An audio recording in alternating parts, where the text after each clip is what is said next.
एक नेक दिल आदमी था, अल्लाह वाला इंसान। इसकी आदत थी कि वो कभी अकेला खाना नहीं खाता था। अगर कोई मौजूद हो तो जरूर साथ बैठाता, साइल को खाली हाथ ना लौटाता और मेहमान की इज्जत करना अपना फर्ज समझता था। लेकिन उसकी बीवी कभी कभी ज्यादा मेहमानों से तंग हो जाती। उसे लगता कि ये सब मेहनत और बोझ है।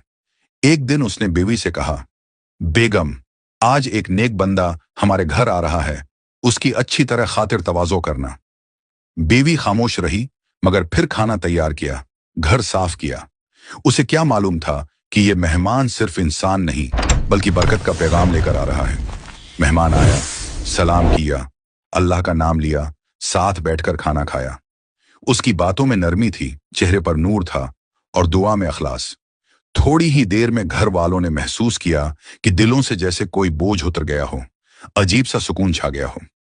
जब मेहमान जाने लगा तो घर का मालिक उसे दरवाजे तक छोड़ने गया। इसी लम्हे बीवी की चीख निकल गई। उसका रंग जर्द हो चुका था, खौफ से कांप रही थी। उसने दरवाजे की तरफ इशारा करते हुए कहा, अल्लाह की कसम, मैंने अपनी आंखों से देखा कि जब मेहमान बाहर निकला तो सांप, बछो, काकरोच, गंदगी और काली चीजें घर के कोनों से निकलकर इसके पीछे बाहर चली गईं, जैसे ये सब पहले घर में छिपी हुई थी।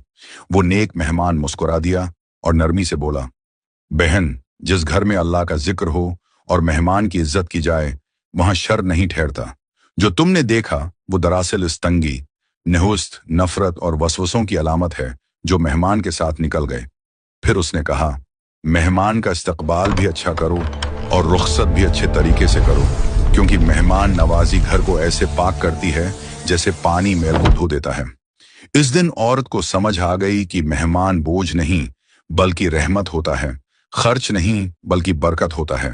आज हमारे घरों में बेसुकूनी, लड़ाइयां, तलाक और नफरत क्यों बढ़ गई है? क्योंकि हमने नमाज को छोड़ दिया, इखलाक को भला दिया और मेहमान नवाजी का दरवाजा बंद कर दिया।